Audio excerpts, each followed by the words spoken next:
Good morning. BSc part first के third paper physics third में second unit के अंदर चल रहा था अपना परावैद्युत माध्यम। तो इसी चैप्टर में इसी यूनिट में नेक्स्ट टॉपिक है परावैद्युत माध्यम से भरा एक संधारित्र। तो इसमें हम एक समांतर प्लेट संधारित्र जो यहाँ दिखाया गया है उसको ले रहे हैं। समांतर प्लेट संधारित्र, इसके अंदर हमने डी मोटाई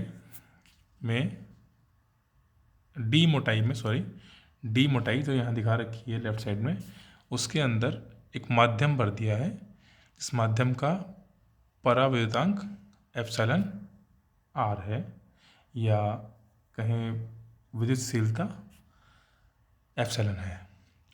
तो जब इन संधारित्र की प्लेटों के मध्य कोई माध्यम नहीं भरा हुआ था, निर्वात था, उस टाइम उसकी धारिता C0 equal to epsilon 0 A/d। यहाँ A प्लेटों का क्षेत्रफल है और d उन प्लेटों के बीच की दूरी है और एप्सिलॉन 0 निर्वात की विद्युतशीलता है। अब इसके अंदर हमने भर दिया है एक परावैद्युत माध्यम, जिसके कारण उस माध्यम में जो द्विध्रुव आघूर्ण है उनका विद्युत क्षेत्र जो प्लेटों के मध्य है E0, उसकी दिशा में संरेखण हो जाता है और इस क्रिया को बोलते हैं ध्रुवण। यदि यह माध्यम अध्रुवीय है तो इसके परमाणुओं में द्विध्रुव प्रेरित हो जाता है, द्विध्रुव आघूर्ण प्रेरित होता है और वह द्विध्रुव आघूर्ण E0 की दिशा में प्रेरित होता है। इस प्रकार इस माध्यम का हो जाता है ध्रुवण। और ध्रुवण के कारण जो संधारित्र की पॉजिटिव प्लेट है उसकी तरफ माध्यम की सतह पर ऋण आवेश और संधारित्र की जो नेगेटिव प्लेट है उसकी तरफ माध्यम के अंदर धन आवेश उत्पन्न हो जाता है, प्रेरित हो जाता है। और इस कारण से उस माध्यम के अंदर एक ध्रुवण के कारण विद्युत क्षेत्र EP वेक्टर उत्पन्न हो जाता है। यह EP वेक्टर माध्यम की जो धन आवेशित सतह है उससे माध्यम की जो ऋण आवेशित सतह है उसकी ओर, अर्थात E0 के विपरीत दिशा में उत्पन्न होता है। ठीक है। यदि माध्यम भरने जो जिस संधारित्र में भरा हुआ है उस संधारित्र की प्लेटों पर आवेश घनत्व सिग्मा 0 है, इसे हम मुक्त आवेश घनत्व भी कहते हैं क्योंकि यह उस माध्यम पर डिपेंड नहीं करता, फ्री चार्ज डेंसिटी। ठीक है। तो यह उस माध्यम पर निर्भर नहीं करता, उसके अंदर माध्यम क्या भरा क्या नहीं भरा उससे वो इंडिपेंडेंट है, इसलिए इसे मुक्त आवेश घनत्व बोलते हैं। और इसके कारण जो उत्पन्न विद्युत क्षेत्र है E0 होगा सिग्मा 0 बाई एप्सिलॉन 0। अब माध्यम भरा, माध्यम बढ़ने से माध्यम का ध्रुवण हुआ और ध्रुवण के कारण एक विद्युत क्षेत्र उत्पन्न हुआ। यह उस माध्यम की जो पृष्ठ हैं उन पर प्रेरित आवेश के कारण है, इसलिए यह उस माध्यम के पृष्ठ पर प्रेरित आवेश घनत्व सिग्मा P पर निर्भर करता है और इसका मान सिग्मा P अपॉन एप्सिलॉन 0 जो क्वेश्चन नंबर 2 में दे रखा है उसके बराबर होता है। परिणामी विद्युत क्षेत्र E वेक्टर इक्वल टू, चूँकि हमने बताया था E0 माइनस EP कि E0 और EP एक दूसरे के विपरीत दिशा में होते हैं, इसलिए sigma 0 by epsilon 0 minus sigma P by epsilon 0 या 1 by sigma epsilon 0 sigma 0 minus sigma P। ध्रुवण सदिश P वेक्टर, हम इसकी ध्रुवणता या ध्रुवणता सदिश इसको हम पीछे पढ़ चुके हैं, उसके अनुसार प्रेरित द्विध्रुव आघूर्ण बटा आयतन, एकांक आयतन में प्रेरित द्विध्रुव आघूर्ण को कहते हैं ध्रुवणता या ध्रुवण सदिश। यह P vector small p vector by capital V आयतन या प्रेरित स्मॉल द्विध्रुव आघूर्ण कितना उत्पन्न होगा, आवेश गुणा दूरी। अब आवेश कितना होगा, वापस चलते हैं उसी डायग्राम पे। इसमें हम बात करें, इसके अंदर जो प्रेरित आवेश है वो सतह पे है। हम यदि एक अल्पांश D A, small D A, एक छोटा सा अल्पांश उसकी सतह पे लें, तो उस अल्पांश के अंदर आवेश का मान होगा उस सतह पर आवेश घनत्व, पृष्ठ आवेश घनत्व sigma p into D A.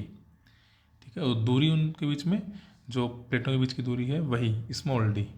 इस तरह देखें यहाँ पे क्या किया है, आवेश की जगह sigma p into D A into दूरी स्मॉल डी। तो इस तरह प्रेरित आवेश sigma p into D A into small D, जो दूरी है, ये हो जाएगा द्विध्रुवा गुण बट्टा आयतन। आयतन क्या होगा, पृष्ठ आवेश गुणा पृष्ठ क्षेत्रफल गुणा ऊंचाई या लंबाई। तो पृष्ठ क्षेत्रफल हमने लिया था तो डी ए, वो पृष्ठ क्षेत्रफल हो गया, और जो लंबाई या ऊंचाई उनके बीच की दूरी वो स्मॉल डी, तो डी ए इंटू डी। इस प्रकार अगर हम इनको आपस में सॉल्व करें तो हमें मिलता है पी वेक्टर मोड, इसका परिमाण इक्वल टू सिग्मा पी। ठीक है, या फिर p vector equal to sigma p into d cap. D जो दिशा है वो होगी +2 माइनस। ओके, अब हम देखें समीकरण नंबर 3 से। समीकरण नंबर 3 में हम सिग्मा पी की जगह कैपिटल पी ध्रुवणता या ध्रुवण सदिश काम में लें, तो E equal to 1/ε0 sigma 0 minus capital P. विद्युत विस्थापन सदिश, ये क्या है देखें। हमने अभी कहा कि जब हम माध्यम के अंदर संधारित्र के अंदर वो माध्यम भरते हैं, परावर्तित माध्यम, तो उसमें एक और विद्युत क्षेत्र उत्पन्न होता है EP, जो कि E0, जो संधारित्र के बीच में, प्लेटों के बीच में क्षेत्रफल है, विद्युत क्षेत्र है, उसके विपरीत दिशा में उत्पन्न होता है। इसलिए परिणामी विद्युत क्षेत्र जो हमने निकाला था अभी वो होगा E equal to 1/ε0 sigma 0 minus P, या सिग्मा 0 को हम सिग्मा फ्री बोल सकते हैं, मुक्त आवेश घनत्व है इसलिए सिग्मा फ्री भी लिख सकते हैं। इसको सोल्व करें तो सिग्मा फ्री इक्वल टू मिलता है P प्लस ε0 इंटू ई। ठीक है, ये एक ऐसी भौतिक राशि है जो कि माध्यम पर निर्भर नहीं करती, क्योंकि हमने पहले बताया था सिग्मा फ्री माध्यम पर निर्भर नहीं करती। इसलिए ये जो P प्लस ε0 ई है यह भी माध्यम पर निर्भर नहीं करता। और यदि सदिश रूप में लिखें तो ये होगा D vector equal to ε0 E vector plus P vector. यहाँ D vector equal to, D vector का परिमाण सिग्मा फ्री के बराबर है, और D वेक्टर एक कहलाता है विद्युत विस्थापन सदिश। ठीक है, अब हम विद्युत प्रवृत्ति और इसमें परावर्तांक, माध्यम के परावर्तांक में संबंध ज्ञात करें, तो इसके लिए आपेक्षिक विद्युतशीलता εr या परावर्तांक भी कहते हैं इसको, वो बराबर होता है माध्यम की विद्युतशीलता व निर्वात की विद्युतशीलता के अनुपात के। किंतु हम जानते हैं कि विद्युत क्षेत्र विद्युतशीलता के व्युत्क्रमानुपाती होता है। इसलिए अगर विद्युत क्षेत्र के रूप में रखें तो इससे उल्टा हो जाएगा, यानी निर्वात में विद्युत क्षेत्र बटा माध्यम में विद्युत क्षेत्र, यानी E0/E। इसका मतलब है εr बराबर होता है E0 इंटू ε0 या ε इंटू ई के गुणनफल के। लेकिन हमने इक्वेशन शुरू में लिखा था, इक्वेशन नंबर 1 जो यहाँ दी थी, ये वाली E0 equal to sigma 0/ε0। It means ε0 into sigma 0 equal to ε0 into E0 equal to sigma 0, यानी सिग्मा फ्री। ओके, हम वापस आते हैं यहाँ पे, तो ये हो जाएगा ε0 into E equal to sigma free. अब हम इन दोनों इक्वेशंस से समीकरण नंबर 1, जो सिग्मा फ्री का मान है, और समीकरण नंबर 3 इससे इन दोनों बराबर कर सकते हैं, यानी epsilon 0 E 0 equal to epsilon 0 E plus P, या P equal to epsilon 0 E 0 minus E. अब 2 व 4, 2 देखें एप्सिलॉन आर का मान है और 4 एप्सिलॉन 0 ई 0, तो epsilon r equal to epsilon 0 ई 0 था, इसलिए यहाँ इसको हम बराबर कर सकते हैं 2 और 4 से। E epsilon equal to E epsilon 0 plus P, या P equal to epsilon 0 epsilon minus epsilon 0 into E. अब अगर हम एप्सिलॉन 0 इससे कॉमन ले लें तो एप्सिलॉन 0 बाहर आने से ब्रैकेट में जाएगा एप्सिलॉन बटा epsilon 0 minus 1। Epsilon by epsilon 0 हम जानते हैं एप्सिलॉन आर होता है, इसलिए p equal to E epsilon 0 epsilon r minus 1।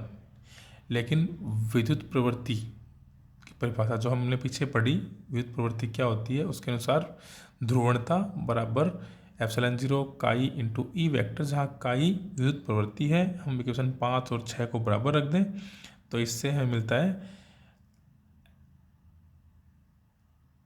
Equation 5 और 6 को बराबर कर दें तो इससे एप्सिलॉन 0 से एप्सिलॉन 0 कैंसिल, ई से ई कैंसिल, और epsilon r minus 1 equal to chi, या फिर epsilon r equal to 1 plus chi. ये है relation, final relation epsilon r यानी परावैद्युतांक और विद्युत प्रवृत्ति काई में। ठीक है, इस प्रकार विद्युत प्रवृत्ति में इकाई जोड़ें तो उस माध्यम का परावैद्युतांक डाइलेक्ट्रिक कांस्टेंट मिलता है। Thank you.